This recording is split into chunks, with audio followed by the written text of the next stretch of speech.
we don't have a divorce problem. We have a marriage problem. So if you look at the history of marriage, marriage was created many, many, many years ago, hundreds of years ago by men. And the purpose of marriage was to preserve wealth and or align families. Okay, these are like medieval times, kind of is what we're talking about. And so marriage was not for the purpose of love, of protecting love, or love had nothing to do with it. Okay, so about 100 years ago, we began getting married when we fell in love. But I believe part of the problem with this is that when you take a structure that's been created for a singular purpose and you lay it onto a different set of facts, you're going to have problems. And this is demonstrated by the statistics. So over half of first marriages fail. It was 50%. After COVID, it's higher. About 63% of second marriages fail. And a whopping 79% of third-time marriages fail. Wow. So this idea that, half of marriages fail is inaccurate. It's a much higher number. I'm not a mathematician, but I'm sure somebody's able to do the math on that. And so, again, I think, we really need to be able to have these discussions about why is it not working? And one of the things that needs to be considered is this. We would never sign a lease for a car, sign a contract for an apartment, or enter into an employment agreement for the rest of our lives. We all understand that, at some point we're going to want a new car. We're going to outgrow our apartment, and our boss may have issues and we can no longer work with them. Right?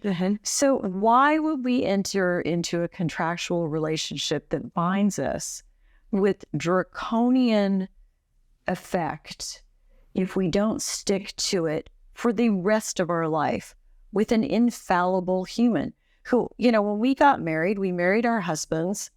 And, what you're attracted to when you're younger and when you first fall in love, those qualities, someone who's handsome and strong and all those things that, make our heart go pitter patter, are not necessarily the best qualities for a father to have or a provider. The qualities you need in the father of your children are quite different from the qualities that probably attracted you to them when you met them back in your 20s or your 30s.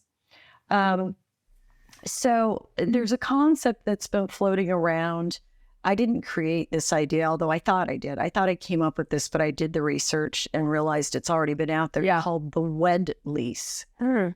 Rather than wedlock, the Wed Lease would create a situation where you could enter into an arrangement for a specified period of time, 3 years, 1 year, 7 years, a 7-year itch, and do a trial run. But the idea would be that there would be no draconian consequences if you decided not to stay married forever. So right now, a lot of people stay married even though they're miserable, because in the state of California, for example, it's a community property state. Immediately your wealth gets cut in half, like right out of the box. Right. And then there are also fairly substantial support requirements. So if you were to come into this Wed Lease knowing that when you walked away, you were going to walk away with whatever you walked into the marriage with, without any of those other fringe benefits, it would incentivize both parties to be financially independent, which I actually think is a really important thing, especially for women, to not lose their marketable skills, because they, by doing that, give up their power. And a marriage, a lot of it is like, it's whenever you're in a relationship with two people, part of it is like there's a power dynamic. So that's a long answer to your question. So how do you feel about people staying together for the kids?